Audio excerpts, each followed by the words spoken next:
నమస్తే welcome to our channel నేను సిరి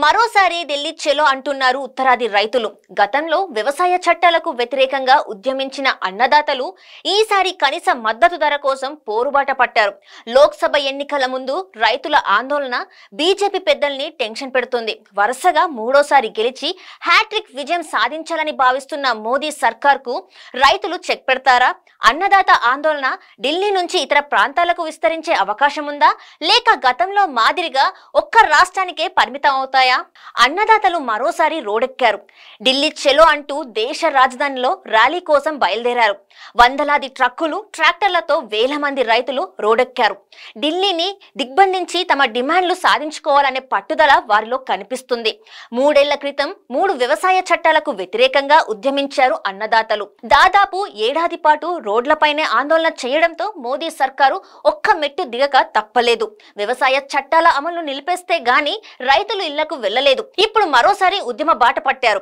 పంటలకి కనీస మద్దతు ధరకు చట్టబద్ధం కల్పించాలనే డిమాండ్తో నేషనల్ క్యాపిటల్ వైపు ప్రయాణం ప్రారంభించారు గతంలో రైతులు కొట్టిన దెబ్బ బీజేపీ ప్రభుత్వం మర్చిపోలేదు ఎంతో మంది ముఖ్యమంత్రుల కుర్చీలు లాగేసి ఎన్నో రాజకీయ పార్టీలను నిలువున అడ్డంగా చీల్చిన నరేంద్ర మోదీ అమిత్ షాలు రైతుల డిమాండ్లకు తలవంచక తప్పలేదు ఆ అనుభవాన్ని దృష్టిలో పెట్టుకొని కేంద్ర ప్రభుత్వం అప్రమత్తమైంది ఆందోళనకారులు దేశ రాజధాని దరిదాపుల్లోకి రాకుండానే అడ్డుకుంటున్నారు హర్యానా సరిహద్దుల్లోనే ఉద్యమకారుల కాన్వాయ్ ని నిలిపివేశాయి కేంద్ర బలగాలు పోరుబాట పట్టిన రైతులను అడ్డుకోవడానికి అనేక రోడ్లను మూసివేయడంతో పంజాబ్ హర్యానా జమ్మూ కాశ్మీర్ల నుంచి ఢిల్లీ వైపు వెళ్లే వాహనాలన్నీ రోడ్లపైనే నిలిచిపోయాయి మరో 2 నెలల్లో లోక్సభ ఎన్నికలు జరుగుతాయనగా ప్రారంభమైన రైతుల ఆందోళన రాజకీయ వర్గాల్లో హాట్ టాపిక్ గా మారింది అన్నదాత పోరుబాట కారణంగా ఎలక్షన్స్ లో బీజేపీపై ఎలాంటి ప్రభావం ఉంటుందనే విషయం అందరిలోనూ ఆసక్తి రేకెస్తుంది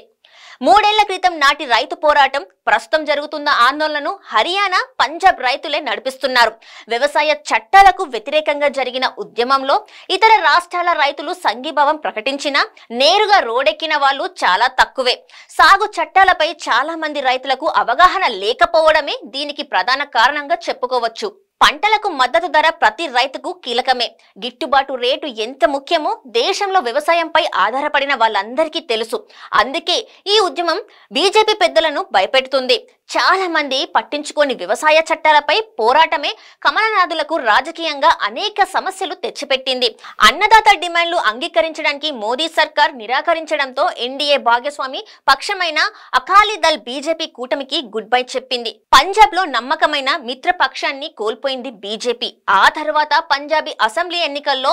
అకాలీదళ్ బీజేపీ రెండు తూర్చుకుపెట్టుకుపోగా ఆమ్ ఆద్మీ పార్టీ విజయం సాధించింది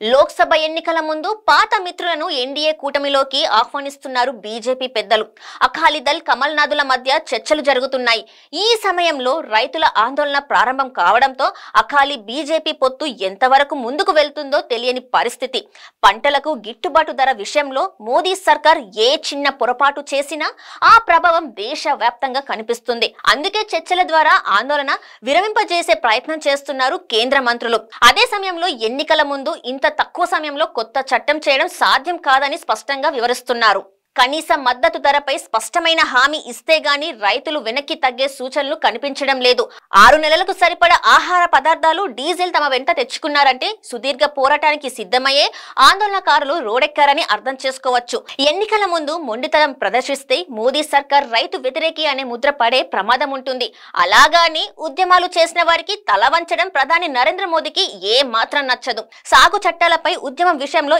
ఏడాది పాటు పట్టించుకోకపోయిన తర్వాత కాలంలో హర్యానా ఉత్తరప్రదేశ్ సహా హిందీ బెల్ట్ రాష్ట్రాలలో జరిగిన అసెంబ్లీ ఎలక్షన్స్ లో బీజేపీ ఘన విజయం సాధించింది మరి ఈసారి కూడా అవే ఫలితాలు రిపీట్ అవుతాయా లేక దేశవ్యాప్తంగా రైతులంతా మోదీ సర్కార్ కు వ్యతిరేకంగా నిరసన గళం వినిపిస్తారో తెలియాలంటే